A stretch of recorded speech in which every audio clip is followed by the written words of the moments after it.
So, in the gigantic world of video games, what does it really take to create a phenomenon?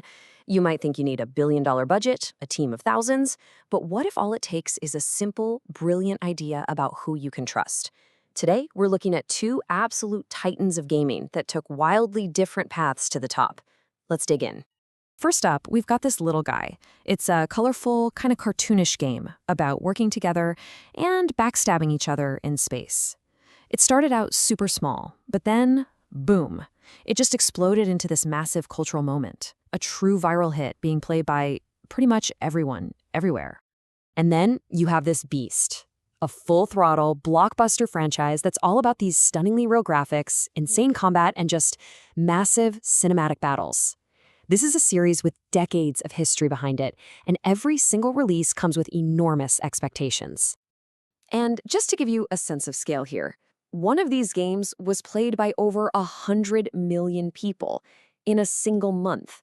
That is more than the entire population of Germany. It's just a staggering number, and it really shows you the kind of reach modern gaming has. So, that brings us to the big question, right? How can two games, coming from completely different worlds, both find this kind of mind-blowing success? Well, let's break it down and find out. To really understand how they both won, we've got to go right back to the beginning, because their origin stories could not be more different. So first, you've got Among Us, and this thing was definitely not an overnight success. No, it was a classic slow burn. It launched super quietly as a mobile game way back in 2018, and for 2 whole years, it just kind of flew under the radar. And then suddenly, in 2020, it became one of the biggest games on the planet. Now compare that to Battlefield. This is a legacy franchise. You've got these major studios, EA and DICE, and they operate on this predictable, high-stakes 2 to 3 year release cycle. Every new game is a massive, planned-out event that's been in the works for years. No surprises here, just massive, massive expectations. So their origins are total polar opposites. But what about the games themselves? Let's talk about the core experience, what it actually feels like to play each one. You know, the entire engine driving Among Us is this idea of social deduction. This isn't about having the fastest reflexes or the best aim. Nope, it's about who can lie the best. It's a game of psychological warfare, where your biggest weapon is your ability to read people and convince them you're on their side. And you can just see the difference in strategy here. I mean, look, on the left with Among Us, the whole game is about tracking people on this simple little map, checking alibis. It's a social chess match. And then on the right, you have Battlefield's gritty, realistic worlds that demand tactical positioning, flanking, and mastering actual military hardware. So here's the bottom line. Playing Among Us feels like you're the star in a tense detective movie, right? You're trying to unmask a killer hiding among your own friends. But playing Battlefield, that's like being dropped right into the middle of an explosive $100 million action blockbuster. Both are a huge thrill, but for totally different reasons.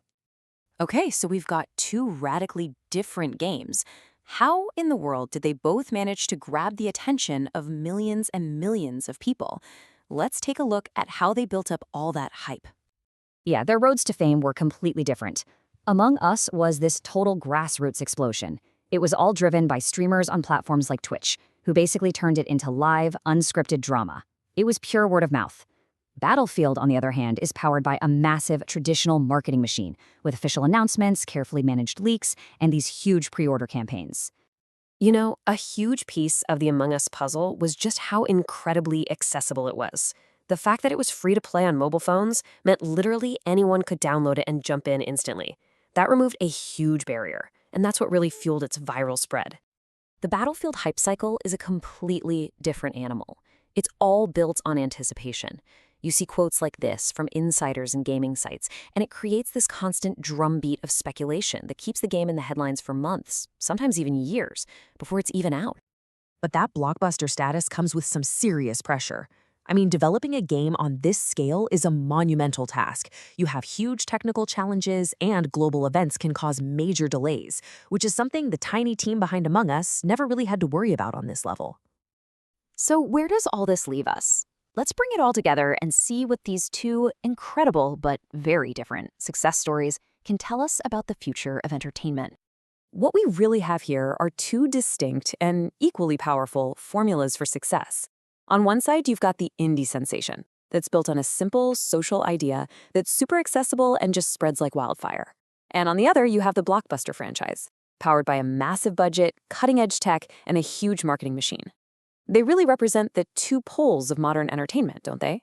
Disruptive innovation versus reliable, high-stakes production. And that leaves us with one final thought. What's going to define the next global gaming phenomenon? Is it going to be the guaranteed spectacle from a multi-billion-dollar studio?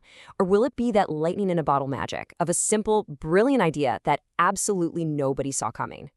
The game is on.